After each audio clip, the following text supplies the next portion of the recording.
हम बात कर रहे थे पार्ट ऑफ स्पीच की और उसमें हमने तकरीबन सारे ही टॉपिक्स डिस्कस कर लिए थे। हमारा एक टॉपिक पेंडिंग था जो है प्रेपोजिशन। प्रेपोजिशन एक ऐसा टॉपिक है कि जिसमें most of the student face trouble while attempting this questions. इसके दो तरह से यूजेज होते हैं। एक तो ये कि हम जब बोल रहे हैं या लिख रहे हैं सेल्फ राइटिंग में तो हम सही प्रेपोजिशन का इस्तेमाल कैसे करें, एक ये इशू होता है। और दूसरा इशू ये होता है कि जो एमसीक्यूज होते हैं उनमें प्रेपोजिशनल का सही इस्तेमाल हम किस तरह करें। तो कुछ इंपॉर्टेंट पॉइंट्स मैं आपसे शेयर कर रहा हूँ जो इंशाल्लाह आपकी हेल्प करें टॉपिक को जो है ना वो क्लियरली अंडरस्टैंड करने के लिए। आइए देखते हैं। सबसे पहले हम बात करते हैं प्रेपोजिशन है। What is a preposition? Preposition is a word that shows a relationship between noun or pronoun and other words in the sentence. एक ऐसा वर्ड जो नाउन या प्रोनाउन और सेंटेंस में दूसरे अल्फाज के दरमियान एक रिलेशनशिप शो करता है, उसको हम प्रेपोजिशन कहते हैं।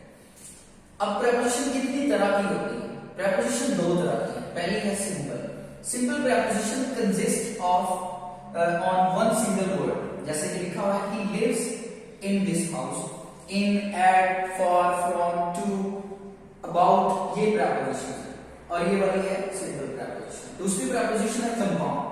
compound preposition is a combination of two simple prepositions। जब दो simple prepositions combine यूज हो रही हैं तो हम उसको compound preposition कहते हैं। जैसे कि he is coming along with his friend, तो along with is a compound preposition and in is simple। इन दोनों को बताने का मकसद है कि एक एमसीक्यू इसी तरह भी फॉर्म होता है कि इसको अंडरलाइन कर लिया गया, he lives in this house, तो इसको अंडरलाइन करके पूछा गया कि बताएं ये सिंपल है या कंपाउंड है। तो आपने टिक करना है ये सिंपल है। फिर अलोंग विद को अंडरलाइन करके पूछा गया कि ये सिंपल है कि कंपाउंड है, तो आपने बताना है कंपाउंड है। एक एमसीक्यू इस तरह भी फॉर्म हो सकता है कि इनको अंडरलाइन करके ये पूछा जाए कि ये नाउन है, वर्ब है या प्रेपोजिशन है, तो आपने प्रेपोजिशन को टिक करना है। कुछ एमसीक्यूज को याद रखिए हो गए। उसके बाद आता है कि इसकी कितनी तरह की प्रेपोजिशन होती है अकॉर्डिंग टू यूजेज। यूजेज के हिसाब से सबसे पहले है प्रेपोजिशन ऑफ प्लेस। हम मुख्तलिफ प्लेस पर मुख्तलिफ चीजों को शो करने के लिए कौन सी प्रेपोजिशन यूज करते हैं उसमें जरा रखिएगा। सबसे पहले इन का मतलब होता है कि आप किसी जगह के अंदर हैं तो उसके लिए आप इन्हें यूज करते हैं। जैसे कि हमारे पास है in the bus while travelling, in the room आप रूम के अंदर मौजूद है, इन द पार्क आप पार्क के अंदर मौजूद है, इन द किचन आप किचन के अंदर मौजूद है। जैसे I saw him in the bus, मैंने उसे बस में देखा। I saw him in the room, मैंने उसे रूम में देखा। I saw him in the park, मैंने उसे पार्क में देखा। And she was cooking in the kitchen, वो किचन में खाना बना रही थी। तो ये आपका प्रेपोजिशन ऑफ इन हो गया। एट होता है किसी मौके पर मौजूद होना। उसमें हमारे पास होता है जैसे एट रिसेप्शन, वो रिसेप्शन के ऊपर मौजूद है। He was performing duty at the reception. फिर हम कहते हैं एट कॉलेज और स्कूल। कॉलेज और स्कूल के लिए भी हम एट यूज करते हैं कि he was attending lectures at school, he is working as the manager at college. उसके बाद एट द टॉप और एट बॉटम कि his name was on the top of the list, his name was at the top of the bottom और top, इसको हम करते हैं। उसके बाद है कॉन्सेप्ट कि कॉन्सेप्ट के ऊपर कोई इवेंट है उसके ऊपर मैंने उसको देखा है तो उसके लिए एड यूज करते हैं। ऑन यूज होता है रास्ते के लिए, ऑन द वे।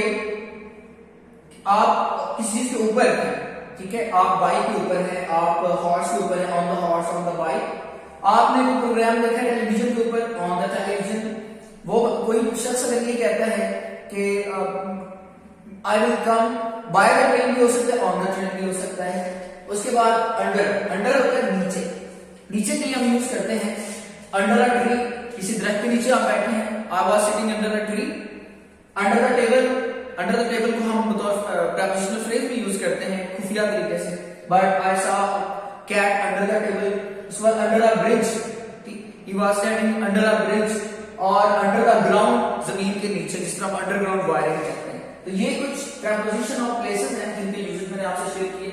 उसके बाद है प्रेपोजिशन ऑफ टाइम। फ्रीक्वेंटली मैंने वो सिलेक्ट की है जो फ्रीक्वेंटली यूज होती है हमारे टॉपिक्स में।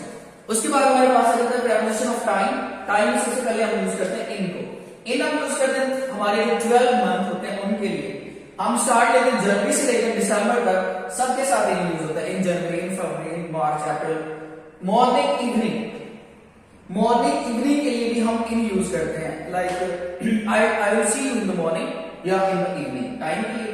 फिर हम पास्ट फ्यूचर के लिए हम like he work as office assistant in past, वो पास्ट में ये काम करता था, या he will work as a manager in future, तो फ्यूचर में वो ये काम करेगा। फिर हम कहते हैं जो हमारे सीजन होते हैं, 4 सीजन होते हैं ना, समर विंटर ऑटम और स्प्रिंग, तो उनके लिए इन यूज करते हैं। जैसे आई विल गो टू मरी इन समर, तो इन इसके साथ सीजन के साथ यूज हो गया। अब एट, सबसे पहले एट हम यूज करते हैं जो आपके पास 24 आवर्स होते हैं उनके साथ, ठीक। अगर आप उनको 12 आवर्स में कन्वर्ट करें एएम पीएम में, तो उसके साथ है 12 AM 12 PM, जो भी आपकी क्लॉक के जितने भी आवर्स हैं उनके साथ आप एट यूज करते हैं। फिर specific time, at bed time, at tea time, at dinner, उसके लिए आप यूज करते हैं। उसके बाद नाइट और नून, इनके साथ इन नहीं होता, हालांकि ये भी इस जैसे दिखने में लगते हैं, लेकिन इनके साथ हम एट यूज करते हैं। उसके बाद वीकेंड वगैरह पे एट वीकेंड, ये हम यूज करते हैं एट ऑन इवेंट्स, खासतौर पे ऑन ईद या बर्थडे या कोई भी आपका इवेंट है उसके साथ आप ऑन यूज करते हैं। आपके हफ्ते के 7 दिन होते हैं, उसके साथ आप ऑन यूज करते हैं, फ्राइडे सैटरडे संडे। फिर आपकी जो छुट्टियां आ जाती हैं ऑन हॉलीडे, उसको आप यूज करते हैं। और जो डेट्स होती हैं 15 अक्टूबर, 14 अक्टूबर, 1 जनवरी, 2 जनवरी, तो जब आपकी डेट पहले लिखी हो, यहाँ पे एक इम्पोर्टेंट पॉइंट है कि आपने ये नहीं देखना, जैसे आपने बताया था अक्टूबर में यूज होता है, हम यहाँ अक्टूबर की बात कर रहे हैं, हम यहाँ 14 अक्टूबर की बात कर रहे हैं, ओवरऑल अक्टूबर की बात नहीं हो रही, उस डेट की बात हो रही, मंथ की बात नहीं हो रही, तो इसके साथ हम ऑन यूज करते हैं। उसके बाद नेक्स्ट हमारे पास आता है प्रीपोजिशन विद स्पेसिफिक वर्ब्स। जो प्रीपोजिशंस होती हैं वो अपने, जैसे हम कहते हैं इन के, मैंने आपको बताया इन एड का यूज करना है। अब एक और चीज हमारे सामने आती है कि स्पेसिफिक वर्ब के साथ मिलकर प्रीपोजिशन स्पेसिफिक मीनिंग्स देते हैं, जिनको हम फ्रेजल वर्ब भी कहते हैं। तो उसमें एक मैंने एक एग्जांपल आपको दिया, लुक, मैंने एक वर्ब सिलेक्ट किया यहाँ पर, और आप देखते हैं कि लुक के साथ मुख्तलिफ प्रीपोजिशन यूज करके मुख्तलिफ मीनिंग कैसे बनते हैं। सबसे पहले लुक के साथ लगा इनटू, अब इसका मीनिंग है जांच करना। फिर हमने लगाया लुक के साथ फॉर, तलाश करना। लुक के साथ एट लगाया, किसी चीज को देखना, look at the board. Look के साथ डाउन, नफरत करना, he looks down upon the poor. ये देखिए एक वर्ब के साथ डिफरेंट प्रीपोजिशंस जब हमने यूज की तो मुख्तलिफ मीनिंग्स बने, जिनको हम फ्रेजल वर्ब कहते हैं। आपकी जो बुक है grammar and composition for class 10, उसमें भी प्रीपोजिशन जो दी गई हैं वो वर्ब के साथ दी गई हैं। जैसे एंग्री एट और एंग्री विद है, एंग्री विद किसी शख्स से नाराज होना और एंग्री एट किसी बात पर नाराज होना। इस तरह बहुत सारी और वर्ब्स हैं जिनके साथ मुख्तलिफ स्पेसिफिक प्रीपोजिशन यूज होती है। इसको याद करने का तरीका ये है, सेकंड ईयर में भी, एफएससी पार्ट 2 में भी आप प्रीपोजिशन को जब याद करेंगे तो आप वर्ब के साथ रिलेट करके उसका मीनिंग याद करेंगे कि इस वर्ब के साथ इस प्रीपोजिशन का ये मतलब होता है। जैसे लुक डाउन का मतलब नफरत करना होता है, ये आपको याद होना चाहिए। लुक इनटू का मतलब होता है जांच करना, ये भी आपको याद होना चाहिए। तो you have to learn these preposition along with these verbs to generate specific meaning।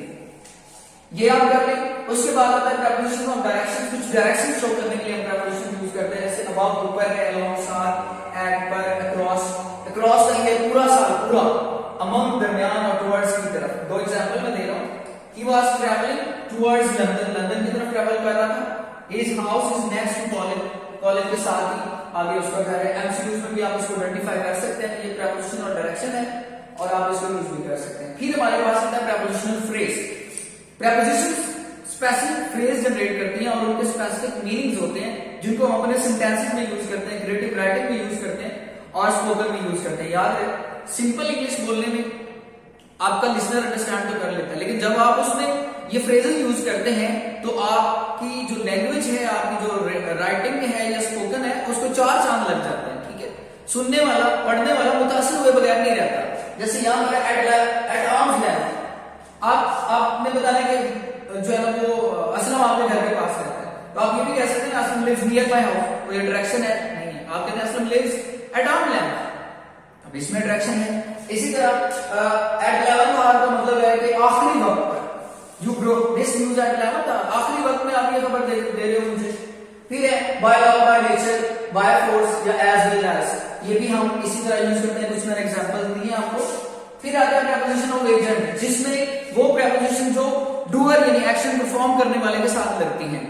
Example है कि top of the mountains were covered with snow, इसमें विद और बाय बोलेंगे। कि जो पहाड़ों की चोटियां वो बर्फ से ढकी है, किसने ढका है उनको? जी बर्फ ने ढका है। इसके लिए भी यूज होता है क्योंकि नेचुरल एलिमेंट है।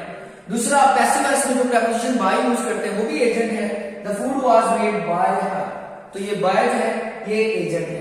ये मैंने कुछ जनरल चीजें प्रीपोजिशंस के मतलब आपको बताई हैं एक बेसिक लर्निंग के लिए, ये आपके लिए बहुत ज्यादा यूजफुल होंगी। इनकी रेफरल बुक्स भी मैं आपसे शेयर कर देता हूँ। अगर आप ग्रामर की बुक लेना चाहते हैं, Wren and Martin is a good choice. लेकिन अगर आप मैट्रिक और इंटर के स्टूडेंट हैं तो आपकी अपनी बुक की स्पेसिफिक है, उससे जो स्पेसिफिक एरिया प्रीपोजिशन से रिलेटेड है मैट्रिक में भी और इंटर में भी, आप उनको याद कर लें। अंडरस्टैंडिंग के लिए कुछ रूल्स मैंने आपसे शेयर कर दिए, तो ये प्रीपोजिशन का टॉपिक आपका 100% क्लियर हो जाएगा। फिर हम अगर हायर लेवल की बात करें, एमडी कैट और ई कैट के लिए भी सफिशिएंट रहेगा। लेकिन अगर आप सीएसएस और पीएमएस की बात करते हैं तो उसके लिए आप थोड़े एडवांस लेवल पे चले जाएं। आप उसके लिए या जो पब्लिक सर्विस कमीशन के एग्जाम होते हैं पीपीएससी के या पीएससी के, उसके लिए आप इसमें ऐड कर लें थोड़ा सा। क्या आपने ऐड करना है? आप रेनन मार्टिन को पढ़ लें। आई एम ट्राइंग कि मैं जल्दी एक बुक कंपोज करूं ग्रामर में, but it will take time. Till then कि आप रेनन मार्टिन को ले लें, उसको पढ़ लें, और जो भी उसमें कोई अगर इशू आता है तो प्लीज जरूर शेयर करें। I will be there to help you. और इसके बाद इंशाल्लाह मैं स्टार्ट करने जा रहा हूं कि जो टॉपिक मुझे मेरे व्यूअर्स बताएंगे उनको इंग्लिश लैंग्वेज में जिस टॉपिक के ऊपर लेक्चर चाहिए होगा इंशाल्लाह हम उस पर भी जरूर प्रिपेयर करेंगे, क्योंकि ओवरऑल पर्पस हमारा यही है कि हम एजुकेशन को फ्री ऑफ कॉस्ट हर बंदे तक पहुंचाएं और अच्छे तरीके से पहुंचाएं। तो आपके जो डिजायर टॉपिक होंगे वो हमारी प्रेफरेंस होंगे। अपना ख्याल रखिएगा, अपनी दुआ में याद रखिए। अल्लाह हाफिज।